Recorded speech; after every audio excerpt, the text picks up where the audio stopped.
Hello friends, welcome back to Shiksha with Shalini. सबसे पहले तो मैं आपको बताऊं कि लास्ट वीडियो में हमारी कुछ साउंड का इश्यू आ रहा था। आप मुझे कमेंट करके बताइएगा कि इस बार मतलब ये साउंड का इश्यू कुछ सॉल्व हुआ है या नहीं हुआ है, मतलब कोई इको तो नहीं आ रहा है। ओके, तो अभी हम जो पढ़ रहे हैं वो साइंस एंड टेक्नोलॉजी का कुछ पार्ट पढ़ रहे हैं। ये बार बार बताने की जरूरत नहीं है कि ये कहाँ इंपॉर्टेंट है। ये वैसे सिलेबस जो मैंने यहाँ लगा रखा है वो तो सीईटी का सिलेबस है। इसके अलावा आरएस में भी सेम सिलेबस है, ऑलमोस्ट सेम, कुछ टॉपिक सेम है। जैसे अगर हम फिजिक्स पढ़ रहे हैं तो वहाँ पे इलेक्ट्रिसिटी जो हम पढ़ रहे हैं अभी, इलेक्ट्रिक करंट, वो आरएस में भी आता है। इसके अलावा आप रीट का एग्जाम, जिन लोगों का, हाँ, रीट का में जिन का सिलेक्शन हो गया है प्री में, उनको बहुत बहुत सारी बधाइयाँ। और मेरा बस इतना कहना है कि एक बहुत ही गोल्डन अपॉर्चुनिटी आपके हाथ लगी है, तो जस्ट प्रिपेयर कीजिए। आप मेंस के लिए बहुत ज्यादा मेहनत कीजिएगा तो जल्द से जल्द सफलता प्राप्त हो आपको। इसके अलावा जितने भी राजस्थान के एग्जाम होते हैं या एसएससी के एग्जाम होता है या नेशनल लेवल पे भी कोई क्वेश्चन वाला मतलब एक एग्जाम होता है जिसमें साइंस का पोर्शन आ रहा होता है, सिलेबस में होता है, उन सबके लिए ये इंपॉर्टेंट है। ठीक है, तो हम ये स्टार्ट करते हैं। आप चैनल को लाइक, सब्सक्राइब, शेयर कर देना।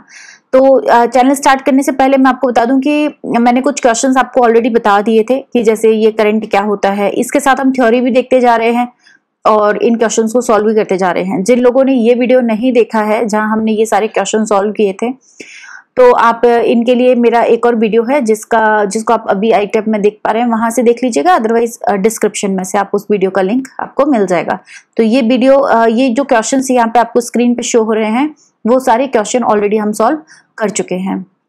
ठीक है, इसके अलावा ये क्वेश्चन मैंने आपको करने को दिया था कि ये क्वेश्चन आपको मुझे करके दिखाना है कि V जिसमें 40 वोल्ट दिया गया है, I 100 मिली एम्पियर दिया गया था, तो इसमें प्रतिरोध का मान बताइए। तो इसका आंसर है हमारा 400 ओम।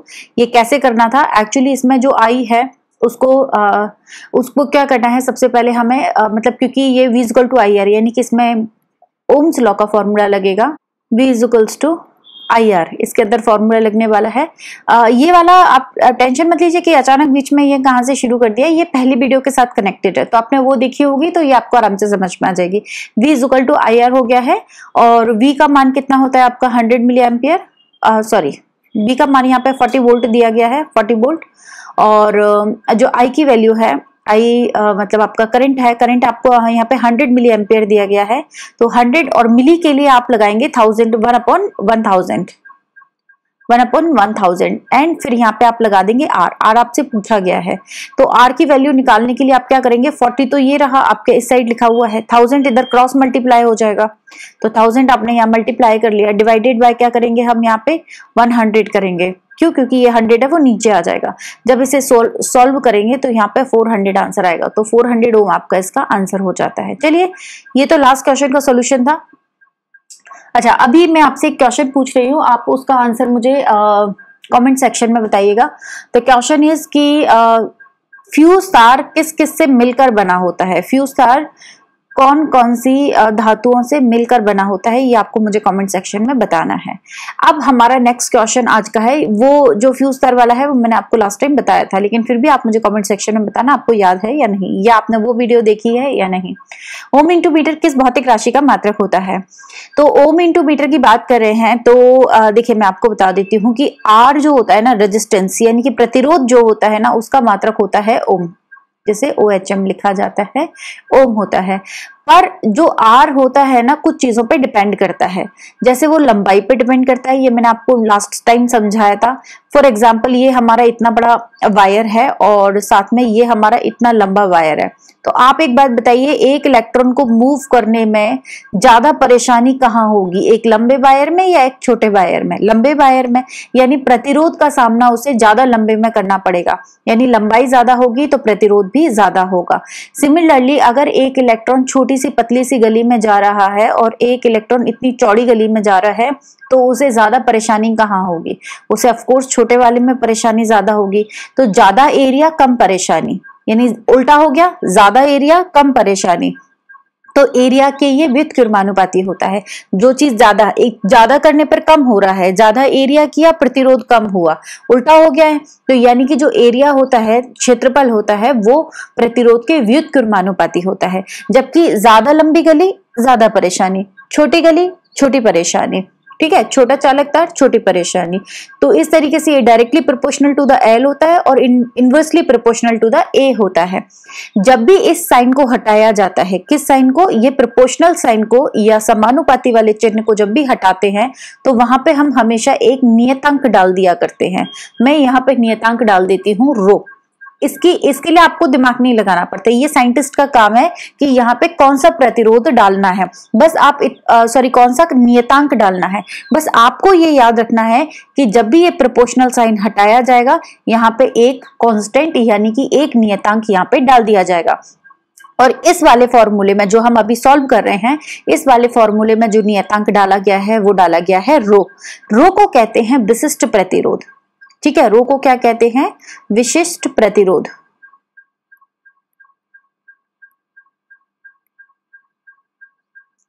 रो को कहते हैं विशिष्ट प्रतिरोध। और अगर मैं इसका मात्रक निकालूं, विशिष्ट प्रतिरोध का मात्रक निकालूं तो वो निकल के आता है ओम इंटू मीटर। ओम के साथ जब मीटर का मल्टीप्लाई किया जाता है तो आपसे पूछा गया है ओम इंटू मीटर किस भौतिक राशि का मात्रक होता है, तो वो बिल्कुल प्रतिरोधकता का मात्रक होता है, जिसे हम विशिष्ट प्रतिरोध भी कह सकते हैं, रेसिस्टिविटी भी कह सकते हैं और प्रतिरोधकता भी कह सकते हैं। Is that clear? ओके, अब हमने एक बात की है कि किसी चालक तार की लंबाई को दुगना कर दिया तो उसके प्रतिरोध पर भी क्या फर्क पड़ेगा। यहाँ पे क्वेश्चन आधा रह गया, एक लास्ट ऑप्शन था ज्ञात नहीं किया जा सकता। ओके, देयर इज है। ये देखिए लिखा हुआ है जी। हाँ, तो आपसे क्वेश्चन ये क्या है, किसी चालक तार की लंबाई को दुगना करने पर उसके प्रतिरोध पर क्या प्रभाव पड़ता है। तो हमने अभी देखा था कि उसका जो प्रतिरोध होता है किसी भी चीज का, वो लंबाई पे सीधे सीधे प्रभाव डालता है। ठीक है, सीधे सीधे प्रभाव डालता है। तो मैं ये कह रही हूं कि अगर ये लंबाई दुगनी हो गई तो प्रतिरोध भी कितना होगा, दुगना हो जाएगा। डायरेक्टली प्रोपोर्शनल है, कोई दिक्कत की बात ही नहीं है, तो दुगना हो गया है। अगर लंबाई आधी कर दी गई है, ये लंबाई आधी कर दी गई है तो प्रतिरोध भी आधा हो जाएगा, क्योंकि ये डायरेक्टली प्रोपोर्शनल है, इनवर्सली प्रोपोर्शनल नहीं है। ठीक है, दुगना हो जाएगा। तो ये हमने अभी फॉर्मूले में देखा था लास्ट टाइम। ओके, अब इन्होंने फिर से पूछा है कि ये जो प्रतिरोधकता होती है वो किन किन बातों पर निर्भर करती है।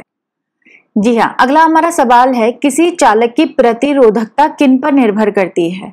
प्रतिरोधकता किन पर निर्भर करती है, अभी हमने एक फॉर्मूला देखा था, R is directly proportional to the L, R inversely proportional to the A मतलब क्षेत्रफल, तार कितना मोटा है कितना पतला तार है। ठीक है, और फिर हमने क्या किया था, इस प्रोपोर्शनल साइन को यहां से हटा दिया था और उसकी जगह पे लगा दिया था एक सिंबल, एक नियतांक, जिसे हम कहते थे प्रतिरोधकता, और इसे इंग्लिश में कहते हैं रेसिस्टिविटी। और ये इंटू एल अपॉन ए तो है ही सही, ये वाला एल भी है, ये वाला ए भी है, तो वो एल और ए तो मैंने लिख ही दिया। बस हमने क्या किया, इस प्रोपोर्शनल साइन को हटा के यहाँ पे रो लगा दिया, जिसे हम प्रतिरोधकता कह रहे हैं। अब हम ये कह रहे हैं कि ये जो प्रतिरोधकता है ना, वो किस पर निर्भर करती है। जनरली हमसे यही गलती हो जाती है। यदि यहाँ पे क्वेश्चन पूछा जाता कि प्रतिरोध किस पर निर्भर करता है, तो दो क्वेश्चन मैं आपको यहाँ सिखाने वाली हूँ। नंबर ऑफ क्वेश्चन हो सकता है कम हो, किसी YouTube चैनल की तरह मैं ये नहीं बोलूंगी कि आइए आपको 100 क्वेश्चन करवाते हैं 1 घंटे में। अरे 100 क्वेश्चन कर लेना आप, लेकिन पहले कॉन्सेप्ट तो समझ में आ जाए। तो 8 क्वेश्चन भी कीजिएगा, लेकिन वो बहुत ज्यादा अच्छे से कीजिएगा। और 8 क्वेश्चन के अंदर हम कितने सारे क्वेश्चन कर लेते हैं वो तो एक अलग बात है। तो हम बात कर रहे हैं कि प्रतिरोध किन पर निर्भर करता है और प्रतिरोधकता किन पर निर्भर करती है। 2 क्वेश्चन आते हैं, दोनों में कंफ्यूज मत होना, जल्दी में इस क्वेश्चन को गलत मत करना। तो हमने बोला था कि जो प्रतिरोध होता है ना, तो प्रतिरोध यानी रेसिस्टेंस जो होता है वो लंबाई पर निर्भर करता है। नोट कर लेना आप ये लंबाई पर। और जब भी आप मेरी वीडियोस देखा करें, कोशिश करें कि अपनी नोटबुक साथ लेके बैठिएगा, क्योंकि मैं कई सारी चीजें इधर उधर से बताती रहती हूँ आपको, वो सब आपके पास लिख लेंगे तो रिवीजन में आसानी होगी। प्रतिरोध है, लंबाई पर निर्भर करता है। इसके साथ में हमने देखा अनुप्रस्थ काट के क्षेत्रफल पर, यानी जो हमारा तार है वो मोटा है पतला है ना, तो अनुप्रस्थ काट के क्षेत्रफल पर निर्भर करता है। इसके अलावा हम बात करें कि प्रतिरोधकता किस पर निर्भर करेगी, पदार्थ पर निर्भर करेगी। पदार्थ का मतलब है कि तांबे का तार है, लोहे का है, एल्यूमिनियम का है, सिल्वर का वायर है, किसका है, वो पदार्थ की प्रकृति पर निर्भर करेगी। और इसके अलावा तापमान पर निर्भर करती है कि तापमान कितना है, क्योंकि तापमान ज्यादा होगा जितना जितना तापमान बढ़ेगा प्रतिरोध बढ़ते चले जाएगा, लंबाई बढ़ेगी प्रतिरोध बढ़ेगा, क्षेत्रफल बढ़ेगा प्रतिरोध कम होगा। पदार्थ तो बढ़ने घटने की बात नहीं है, आयरन का अलग होगा, कॉपर का अलग होगा, सिल्वर का अलग होगा। तापमान पर निर्भर करता है, तो भाई तापमान ज्यादा होगा तो प्रतिरोध भी ज्यादा होगा। यानी हम बात करें कि प्रतिरोध किस पर निर्भर करता है, तो भाई साहब प्रतिरोध तो इन चारों चीजों पर निर्भर करता है। अब आपसे पूछा गया है प्रतिरोधकता किन पर निर्भर करती है, ये जो कांस्टेंट, ये जो नियतांक हमने यह लिखा है वो किस पर निर्भर करता है, तो वो निर्भर करता है केवल और केवल पदार्थ की प्रकृति पर। लोहे के लिए प्रतिरोधकता अलग होगी, तांबे के लिए प्रतिरोधकता अलग होगी, सिल्वर के लिए प्रतिरोधकता अलग होगी। वो लंबाई पर, क्षेत्रफल पर, तापमान पर, किसी चीज पर निर्भर नहीं करता है, वो सिर्फ और सिर्फ निर्भर करता है पदार्थ की प्रकृति पर। तो क्वेश्चन में हल्का सा ट्विस्ट रहता है और हम कंफ्यूज हो सकते हैं, so just take care about this. यहाँ एक न्यूमेरिकल बताती हूँ आपको। क्वेश्चन दिया गया है, आप बहुत ज्यादा डीप में मत जाओ, बस मैं जो बता रही हूँ ना उतना से याद रखो। आपको अभी एक फॉर्मूला याद हुआ होगा, जब हम लास्ट क्लास में पढ़े थे तो हमने सबसे पहला फॉर्मूला पढ़ा था कि जो करंट होता है ना वो Q अपॉन T के बराबर होता है। एक फॉर्मूला आप ये याद रख लीजिए। आपको कॉन्सेप्ट समझ में आया तो बहुत अच्छी बात है, नहीं भी आया तो आप एक फॉर्मूला याद रखेंगे, क्योंकि जो भी चार्ज फ्लो होता है यानी आवेश फ्लो होता है उसकी दर को धारा कहते हैं। ठीक है, तो वैसे तो ये डेफिनेशन भी मैंने बता दी, बट फिर भी नहीं आपको न्यूमेरिकल से डर लगता है तो आप सिर्फ इस फॉर्मूले को याद रख लें। दूसरा फॉर्मूला हमने पढ़ा था ओम का नियम, तो ओम का फॉर्मूला हमने पढ़ा था V = IR। अब तक हमने सिर्फ ये दो फॉर्मूले पढ़े हैं और इससे लगभग हमने सारे क्वेश्चन सॉल्व कर लिए थे। ठीक है, तो अब मैं आपको एक और फॉर्मूला छोटा सा बताने जा रही हूँ, दैट इज द पावर। जब भी आपसे पूछा जाए, पावर मतलब शक्ति जब भी आपसे पूछी जाएगी तो P = V × I का फॉर्मूला याद रखिएगा, दैट्स इट। इसके अलावा आपको कोई फॉर्मूला याद करने की जरूरत नहीं है, हम कन्वर्ट कर लेंगे, पर अभी आप सिर्फ एक ही फॉर्मूला याद रखिएगा। ठीक है, अब आपसे ये पूछा गया है कि 40 वॉट का बल्ब है। मैं आपको ट्रिक और बताती हूँ एक यहाँ पे। मान लो आपको कभी कभी ये समझ में नहीं आता कि ये क्या दे रखा है, हो सकता है ये ऊर्जा दे रखी हो सकता है ये हीट दे रखी हो सकता है ये पावर दे रखी हो, वोल्टेज दे रखा हो, करंट दे रखा हो, नहीं समझ में आता तो आप है ना इसकी यूनिट देख के पहचान लिया करें इसके पीछे। अगर मैं इस क्वेश्चन को नहीं भी पढ़ूंगी ना, तो मैंने देखो अभी आपके सामने रीड नहीं किया तो भी मैं आइडेंटिफाई कर सकती हूँ कि इसमें वॉट लिखा है, मतलब ये P दे रखा है। P जब भी दिया होगा किस में दिया होगा, वॉट में दिया होगा। तो ये बात याद रखिए, इससे आपके दो क्वेश्चन सॉल्व हो जाएंगे। एक तो आपसे डायरेक्टली पूछ लिया जाएगा कि P की पावर क्या, P मतलब पावर, तो पावर की यूनिट क्या होती है, तो वॉट होती है। और दूसरा क्वेश्चन सॉल्व हो जाएगा कि जब न्यूमेरिकल आएगा तो आप आसानी से आइडेंटिफाई कर पाएंगे कि ये वॉट दे रखा है ना, मतलब P दे रखा है, दैट्स इट। इतना दिमाग लगाने की आवश्यकता नहीं है। तो आपको P दे रखा है यानी कि 40 वॉट हो गया है। अब वोल्ट दे रखा है, तो हमने कल पढ़ा था वोल्ट किसका मात्रक होता है, V का मात्रक होता है, जो कि हो गया है आपका 220 वोल्ट हो चुका है। Is that clear? नाउ अब इन्होंने पूछी है विद्युत धारा प्रवाहित करनी है, तो कितनी विद्युत धारा प्रवाहित होगी, प्रभावित नहीं प्रवाहित होगी। ठीक है, प्रवाहित होगी, कितनी विद्युत धारा प्रवाहित होगी, यानी आपसे पूछा क्या गया है, विद्युत धारा I पूछा गया है। तो आप सिंपली ये फॉर्मूला पुट कर दें। अभी तक मैंने 3 फॉर्मूले बताए, इनको दिमाग में रखिएगा क्योंकि आगे ये हमारे काम आने वाले हैं। तो P = V × I लगाना है, I आपसे पूछा गया है और आप इस तरह से नोट कर लेंगे ना कि ये चीजें गिवन है और ये पूछा गया है, तो आपके लिए क्वेश्चन वैसे ही आसान हो जाएगा। ओके, नाउ अब हमको क्या करना है, P = V × I को पुट करना है। अब P तो हमें पता है that is the 40 what, B हमें पता है that is the 220 into I। ठीक है, तो I फाइंड आउट करेंगे, कैसे फाइंड आउट कर लेंगे, 40/220 सॉल्व करेंगे तो आपका आंसर आ जाएगा 0.18 एम्पियर। इधर लिख देती हूं 0.18 एम्पियर। ठीक है, तो ये इस तरीके से आप क्वेश्चन को इजीली सॉल्व कर सकते हैं। अगर आपको अच्छा लग रहा है तो मुझसे पढ़ना, तो आप मुझे कांटेक्ट कर सकते हैं, मेरे फेसबुक पेज पे मैसेज कर दीजिएगा, अदरवाइज कमेंट सेक्शन में कर दीजिएगा, वहां मैं जल्दी चेक कर लेती हूँ। और नहीं तो आप मुझे व्हाट्सएप मैसेज कर सकते हैं 8000398018। इस पर आप मुझे व्हाट्सएप कर देना अगर आपके कोई इश्यूज हैं, तो I will check it out. लेकिन आप कमेंट सेक्शन में करेंगे तो मैं जल्दी आंसर कर पाऊंगी, क्योंकि वो मैं डेली देख लेती हूँ। शक्ति का मात्रक क्या होता है, और देखिए हम आपसे फीस नहीं ले रहे हैं, बस एक रिक्वेस्ट कर रहे हैं कि आप चैनल को लाइक कर देना, क्योंकि हमें बहुत खुशी होती है कि हम किसी को पढ़ा रहे हैं और उन्हें हमें पढ़ाया हुआ पसंद आ रहा है। बस इतनी सी डिमांड है जिसमें आपका कुछ ज्यादा जाएगा भी नहीं, आपको सिर्फ एक बटन ही तो दबाना है ना। तो आप अगर जस्ट लाइक कर देते हैं तो हमें अच्छा लगेगा, इससे ज्यादा हम आपसे कुछ नहीं चाहते हैं। ठीक है, ओके। शक्ति का मात्रक क्या है? तो देखिए ये क्वेश्चन पूछ लिया गया है, शक्ति का मात्रक क्या है। अब यहाँ पे आपको ये सारे दिए हैं, तो मैंने 2 मिनट पहले ही आपको बताया था शक्ति का मात्रक वॉट होता है।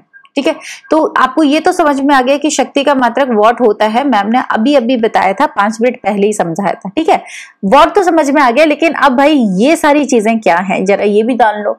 तो देखिए ये वर्क भी कह सकते हो आप, और एनर्जी भी कह सकते हो, और हीट फॉर्म में, मतलब हीट भी कह सकते हो, कितनी हीट निकलेगी वो हीट भी कह सकते हो। यानी वर्क, एनर्जी और हीट इस पर्टिकुलर विद्युत के लिए, विद्युत हीट, इलेक्ट्रिक हीट जिसे हम कह सकते हैं, इलेक्ट्रिसिटी के कारण जो निकलती है, और इसे भी हम इलेक्ट्रिक एनर्जी कह सकते हैं। तो ये जब आपसे पूछा जाता है कि शक्ति का ये वर्क का या एनर्जी का या हीट का, इन सब का मात्रक क्या आएगा, तो इन सब का मात्रक आएगा किलोवाट आवर या फिर यूनिट या फिर जूल।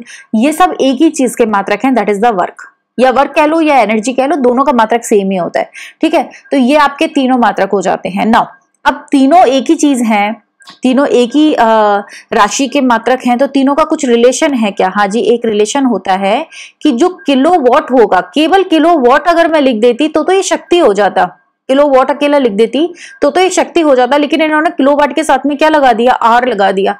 और ये क्वेश्चन ना ACF के एग्जाम में पूछा गया था, तो काफी इंपॉर्टेंट क्वेश्चन है, राजस्थान RSMSSB RPSC का पूछा हुआ क्वेश्चन है, तो इसे हल्के में मत लीजिएगा।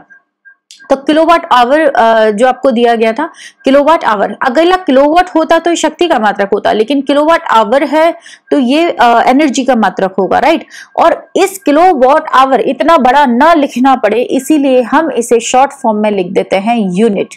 तो दोनों एक ही बात है, kilowatt hour is equal to unit, दोनों एक ही बात है। लेकिन किलोवाट आवर जब हम लिखते हैं और जूल हम लिखते हैं तो ये बराबर नहीं होते हैं। इसमें क्या अंतर होता है? देखिए 1 kilowatt hour is equal to 3.6 into 10⁻⁶ joule होता है।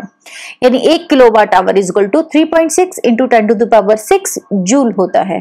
तो ये तीनों में रिलेशन होता है। तो ये तीनों हमारे किसके मात्रक हो गए? वर्क के, एनर्जी के या हीट के मात्रक होते हैं। सारे मात्रक याद रखिएगा। देखिए आप यहाँ पे कौन कौन से मात्रक याद रखेंगे? आप करंट का मात्रक याद रखेंगे, वोल्टेज का याद रखेंगे, चार्ज यानी कूलॉम, चार्ज का मात्रक कूलॉम होता है ना, आवेश का, उसका याद रखिएगा, शक्ति का याद रखिएगा, उसके बाद वर्क या फिर एनर्जी, वर्क या फिर एनर्जी इनका याद रखिएगा।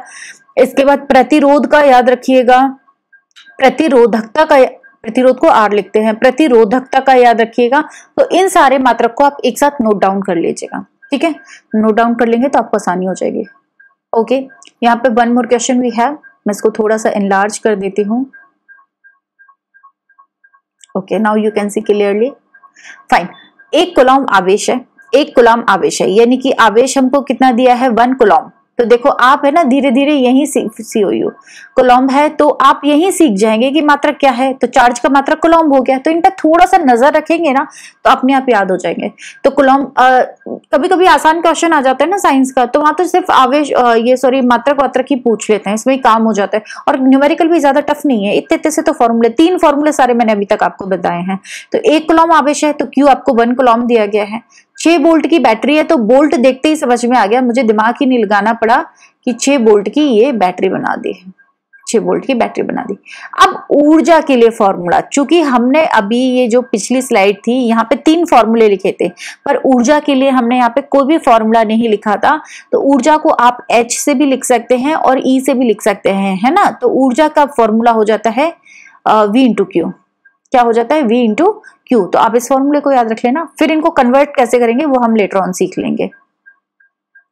तो V इंटू क्यू हो गया। तो आपसे क्या पूछा गया? ऊर्जा पूछी गई है, तो ऊर्जा का फॉर्मूला हो जाएगा H से या E से रिप्रेजेंट करेंगे, V इंटू क्यू हो जाता है, that would be 6 into 1 is equal to 6। अब यहां तक का काम तो आसान हो गया, लेकिन ये तो आप गैस भी कर सकते थे क्योंकि 1 और 6 ही है ना। तो इन्होंने देखो ऑप्शन भी बहुत स्मार्टली दिए हैं, 6, 1/6, 6 एंड 1/6 एंड फॉर श्योर आप चेक कर लेना मैंने ये क्वेश्चन कहीं से लिखे नहीं है, मैं खुद से बनाए हुए क्वेश्चन है ये। क्योंकि मुझे लगता है ऐसे ही क्वेश्चन पूछे जाते हैं। एक दो क्वेश्चन जो आए हुए थे पहले के बोर्ड ये आरपीएससी बोर्ड वगैरह से पूछे गए थे, उन क्वेश्चन को इंक्लूड करते हुए मैंने इस तरह से ये डिजाइन किया था। तो ये क्या है कि 6 वोल्ट की बैटरी से 6 तो आंसर आ गया, या फिर है ना। अब समझ में हमको चेक ये करना है कि यहाँ पे भी 6 दे रखा है, यहाँ भी 6 दे रखा है, पर आपको क्या पूछा गया है ना, अब तो आप खुद ही बता देंगे क्योंकि ऊर्जा का पूछा गया है।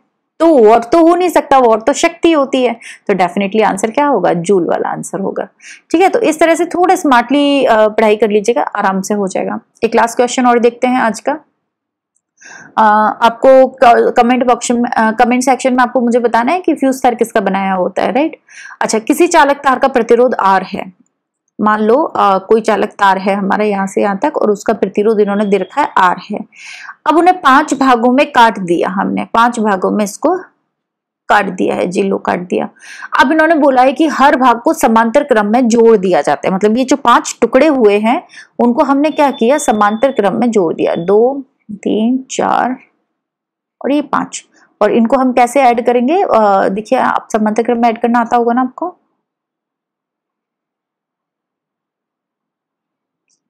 ये बैटरी लगाई हुई है, ठीक है। ये कुछ इस तरीके से सबको जोड़ दिया है। यहाँ पे आप ये 5 प्रतिरोध को आप जोड़ सकते हैं, ये जो बीच वाला सेक्शन दिखाई दे रहा है।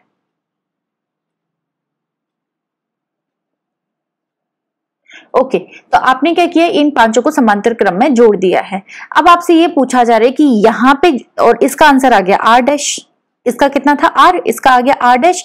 अब आपसे ये पूछा जा रहा है कि R divide by R dash का आंसर क्या होगा, राइट। सीरीज में जब जोड़ते हैं और पैरेलली जब जोड़ते हैं तो उनका रेशो क्या होगा, ये आपसे पूछा गया है। तो आप क्या कीजिए, इसको थोड़ा आसान बनाने के लिए इसको कुछ इमेजिन कर लीजिए। आप इसको ऐसा इमेजिन कीजिए कि ताकि उसके 5 जब हम टुकड़े करें तो आसानी से हो जाए। जैसे सपोज आप इसको 4 इमेजिन कर लेंगे ना, तो इसके 5 टुकड़े करना थोड़ा मुश्किल होगा। तो आप इसको या तो 5 मान लीजिए, या 25 मान लीजिए, या 50 मान लीजिए, 10-10 के ये हिस्से हो जाएंगे, कुछ भी जो भी आपको मानना है। मैं मान लेती हूँ इसका, अब 25 मान लेती हूँ। तो आप कंफ्यूज मत होना कि मैम अपने 25 माना है तो आंसर आ गया। आप करके देखना, 5 और 50 और 100 और 200 कुछ भी ऐसा मल्टीपल में ले लेना जिससे 5 हिस्से करने में आसानी हो जाए। ठीक है, मैंने 25 कर लिया है, तो प्रत्येक हिस्सा कितने का हो जाएगा, 5 का। सीरीज में है ना, सीरीज में डायरेक्टली जुड़ते हैं, तो ये कर लिए। अब ये जब हम सीरीज में जोड़ रहे थे, इनको श्रेणी क्रम में जोड़ रहे थे, तो इनको डायरेक्ट ऐड कर देते हैं। जब भी कोई चीज श्रेणी क्रम में जोड़ी होती है तो उनको डायरेक्टली ऐड कर दिया जाता है। सपोज ये सीरीज में है, 5-5 के 5 टुकड़े हैं, इनको डायरेक्टली हम सीरीज में जोड़ेंगे तो R का आंसर कितना आएगा,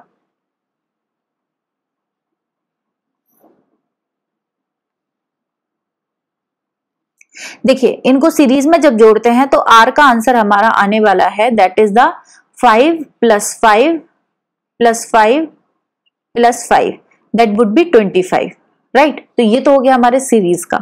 अब समांतर क्रम का ऐड करते हैं, तो समांतर क्रम को जब भी निकाला जाता है तो ना उल्टा करके ऐड किया जाता है, और जब आंसर आता है उसको एक बार फिर उल्टा कर दिया जाता है, मतलब रेसिप्रोकल।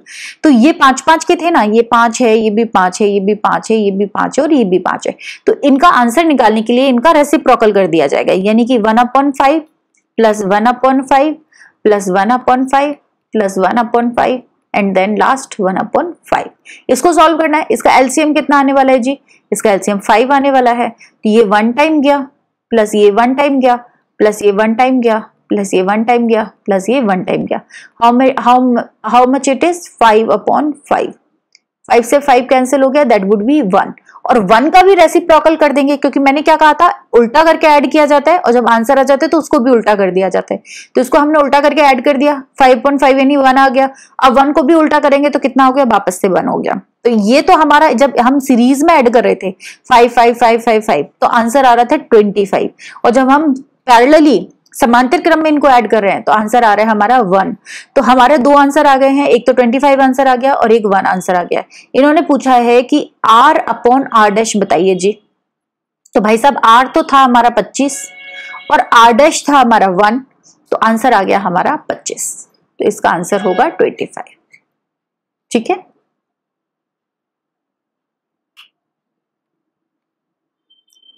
हाँ एक और क्वेश्चन है। इसके ऑप्शन थोड़े ऐसे नहीं रहेंगे, इसके ऑप्शन रहेंगे I² R I R square, v into I and v square R. ना मैंने अभी थोड़ी देर पहले आपको फॉर्मूला दिखाया था कि P जो होता है that is equal to V into I होता है। ठीक है, P is equal to V into I होता है। नाउ अब आप मुझे बताइए कि ये तो है, तो ये ऑप्शन तो हमारा सही है, इसमें तो कोई डाउट नहीं है। नाउ हमने एक फॉर्मूला और पढ़ा था that is R V is equal to I R, या आर आई लिख लीजिए, एक ही बात है। V is equal to I R, मैं इसको अगर थोड़ा दूसरे तरीके से लिखना चाहूं तो इसको लिख सकती हूँ V is equal to R I, या फिर मैं लिखूं I is equal to V upon R, या मैं इसको लिखूं R is equal to V upon I. तीनों एक ही बात है ना। देखो मैंने क्रॉस मल्टीप्लाई किए हैं, सिर्फ यही आंसर आएंगे। तीनों आपको फॉर्मूले साइड में लिख लेने हैं। अब मान लो मुझे चेक करना है पहला वाला फॉर्मूला सही है या नहीं है, तो मैं पहले वाले फॉर्मूले में ये देख रही हूं कि इसमें V कहीं भी मेंशन नहीं किया गया है।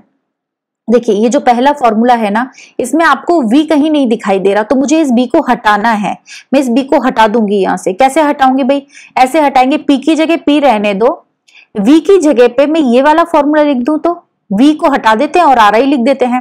तो मैंने B की जगह पे क्या किया? RI लिख दिया। ठीक है, और इस I की जगह पे I रहने दिया। देखो आपको ऐसे ज्यादा क्लियर समझ में आएगा। ये मेरा P तो P रहने दिया, V की जगह पे RI लिख दिया और I की जगह पे वापस I रहने दिया। ठीक है, तो V is replace with the IR। ठीक है, नाउ इसको थोड़ा सा और सॉल्व करोगे तो P इज इक्वल टू क्या आ जाएगा? ये दोनों I आपस में मिल जाएंगे और बन जाएगा I स्क्वायर R। ठीक है, तो यानी कि मेरा पहला फॉर्मूला भी सही है और तीसरा भी सही है। नाउ ये तो फिर डेफिनेटली गलत हो गया, ये तो हम ला ही नहीं पा रहे हैं। चौथा वाला चेक कर लेते हैं। चौथे वाले फॉर्मूले में क्या है कि हमारा पहला फॉर्मूला क्या था? P is equal to V into I था, राइट? P इंटू आई था। अब हमने क्या किया कि मुझे इस वाले फॉर्मूले को चेक करने के लिए इसमें से I हटाना पड़ेगा, तो मैं इस I को हटा देना चाहती हूँ। तो मैं क्या करूंगी? P की जगह P रहने दूंगी, V की जगह V रहने दूंगी, पर ये वाला I मुझे नहीं चाहिए, तो मैं इस I को हटाने के लिए ये वाला I यहाँ पर पुट कर देती हूँ। जब ये वाला I यहाँ पर पुट होगा तो यहाँ पे आ जाएगा V अपॉन R। ठीक है, तो मेरा फॉर्मूला फाइनली क्या बन के आएगा सामने? देखिएगा, P is equal to V into V is a V square upon R is a R। ठीक है, तो मेरा ये वाला फॉर्मूला भी सही है। तो एक तरीके से अगर मैं आपको वापस लिस्ट पे ले चलूं जहां हमने ढेर सारे फॉर्मूले लिखे थे, ये 4 फॉर्मूले लिखे थे केवल, तो यहाँ पे ये जो P का फॉर्मूला है ना, ये P वाला फॉर्मूला, ये वाला, इसको हम थोड़ा सा ये कर सकते हैं कि जो P है ना, P V इंटू आई तो होता ही है, साथ में ये I स्क्वायर R भी होता है और V स्क्वायर अपॉन R भी होता है, लेकिन ये हमने रिप्लेस किए हैं। बेसिकली फॉर्मूला तो यही होता है, बेसिक फॉर्मूला तो यही होता है। अब उसकी जगह पे आप कुछ भी पुट करते रहो, आप V को चेंज कर लो, आप Q को चेंज कर लो, आप I को चेंज कर लो, इस तरह से चेंज कर सकते हैं, बट मेन फॉर्मूला आपका यही है और चेंज करना मैंने आपको सिखा दिया है। तो आप को अभी हो सकता है नॉन साइंस वालों को 1 मिनट के लिए लगे कि यार थोड़ा कॉम्प्लिकेटेड मामला जा रहा है, पर आप 2 बार करके देख लेना, वीडियो चला के एक बार करके देखिएगा, आपको आ जाएगा, इतना मुश्किल नहीं है। ये क्वेश्चन मैंने आपको दिया था, इसका आंसर आप मुझे कमेंट सेक्शन में बताने वाले हैं। तो तब तक के लिए पढ़ते रहिए, खुश रहिए और अपनी सारी बातें मुझे बताते रहिए। हमने कौन सा एग्जाम दे रहे हैं, क्या पढ़ रहे हैं, किसकी तैयारी कर रहे हैं, आप जो भी बातें मेरे साथ शेयर करना चाहते हैं, या तो मेरे व्हाट्सएप पे जो मैं नंबर आपको शेयर किया था, या फिर आप मेरे कमेंट सेक्शन में बता सकते हैं। ठीक है, तब तक पढ़ते रहिए, खुश रहिए, नमस्ते।